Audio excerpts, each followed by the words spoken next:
গপু সোনা, যা একটা গপু সোনাকে স্নান করিয়েছি। আজকে আমাবতী লাগবে, তো আজকে পূর্ণিমা দিনকে আমার এই যে গপু সোনাকে স্নান করাবো। আর ওই গপু সোনাকে রোজই স্নান করায়।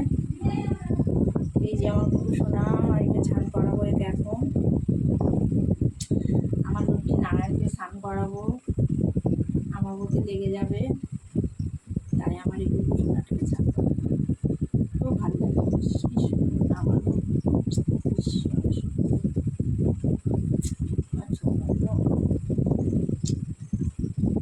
আদরের সোনা, আদরের সোনা, ভীষণ ভালো, ভীষণ ভালো। আমার সারাদিন এদের নিয়ে থাকি, এদের নিয়ে কেটে যায় আমার। সকালবেলায় ঢুকলে বেলা 11টা 12টা অবধি এদের সঙ্গে লেগে যায়। কারণ আমার তো ধরো ছোটো সংসার, আমার সংসারে আমরা দুজনা, আমাদের সঙ্গে আমার মেয়ে বিয়ে হয়ে গেছে। এদের নিয়ে থাকা হয়, এদের সেবা নিয়ে, এদেরকে নিয়ে ব্যস্ত থাকি। এবার একে স্নান করাবো আমার সোনাটাকে, স্নান করাবো। ঘি মধু মাখিয়ে স্নান করাবো ওদের।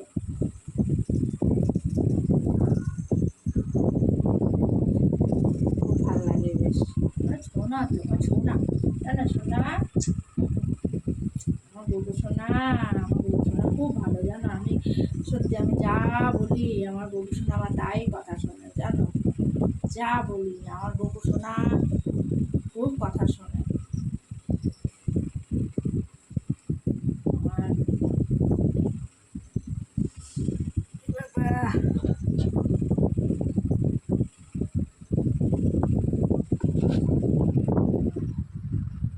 স্নান করাবো।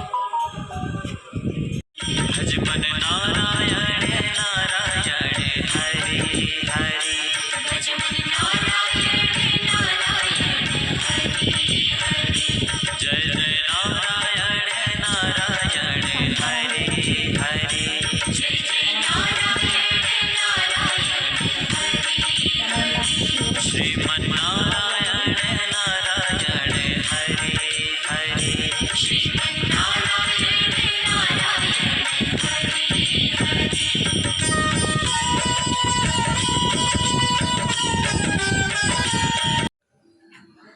আমি এখন গোপালের জন্য এই যে পায়েস করছি একটু।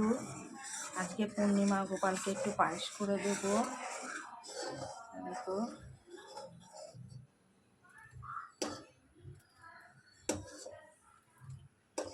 বাইরে বৃষ্টি হচ্ছে, তাই বাইরে মেঘলা করেছে, অন্ধকার হয়ে গেছে।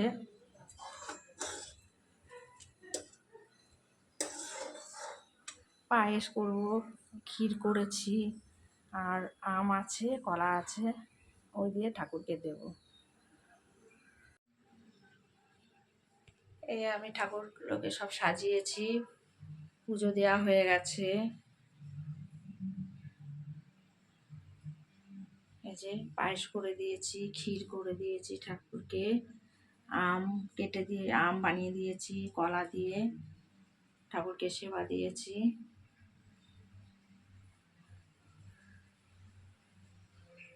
পুজো করতে করতে অনেক বেলা হয়ে গেছে।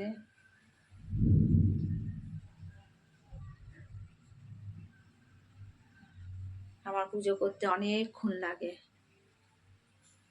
বেলা 12টা বাজে, 12টার মধ্যে ঠাকুরকে সেবা দিয়ে দিয়েছি।